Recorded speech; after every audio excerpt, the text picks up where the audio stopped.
ایک صاحب نے سوال کیا ہے کہ میں نے ایک عالم دین سے سنا ہے کہ غیر مقلدین کے پیچھے نماز پڑھنا جائز نہیں ہے، میں سعودی عرب سے ہوں، مہربانی فرما کر وضاحت کریں۔ دیکھیں، غیر مقلدین کے پیچھے نماز پڑھنا جائز ہے، مسلمان ہے وہ، کوئی غیر مسلم نہیں ہے، اس لیے ان کے پیچھے نماز بالکل پڑھی جا سکتی ہے۔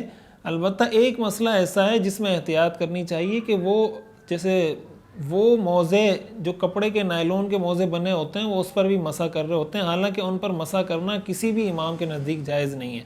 تو اگر وہ ایسے موزے انہوں نے پہنے ہوں اور پاؤں دھوئے بغیر اس پہ مسح کیا ہو تو پھر چاروں فقہا کے نزدیک ان کا وضو ہی نہیں ہوتا۔ جب وضو نہیں ہوتا تو اس وجہ سے پھر نماز نہیں ہوگی، لیکن محض اس وجہ سے کیونکہ شخص غیر مقلد ہے اس کے پیچھے نماز نہیں ہوتی، یہ بات غلط ہے۔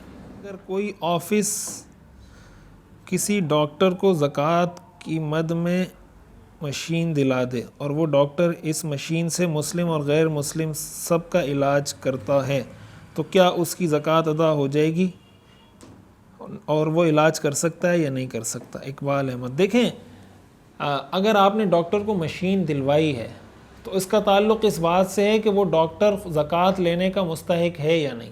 اگر وہ ڈاکٹر خود اتنا غریب ہے کہ اس پر زکوٰۃ ہوتی ہے اور زکوٰۃ لے سکتا ہے تو آپ کی زکوٰۃ ادا ہو جائے گی، بعد میں وہ چاہے مسلمان کا علاج کرے یا غیر مسلم کا علاج کرے۔ لیکن اگر وہ ڈاکٹر خود زکوٰۃ کا مستحق نہیں ہے تو آپ زکوٰۃ کے پیسوں سے اس کو مشین لے کر نہیں دے سکتے۔ زکوٰۃ کی بنیادی شرط یہ ہے کہ آپ دوسرے کو مالک بنائیں اور ایسے شخص کو مالک بنائیں جو مستحق زکوٰۃ ہو۔ ایک صاحب نے سوال کیا، کیا نماز جنازہ میں صفوں کا طاق رکھنا لازمی ہے؟ لازمی نہیں ہے، مسنون عمل ہے کہ طاق عدد اللہ کو پسند ہے، لیکن اگر آپ طاق عدد نہیں رکھتے پھر بھی نماز جنازہ ہو جاتی، لازم نہیں ہے۔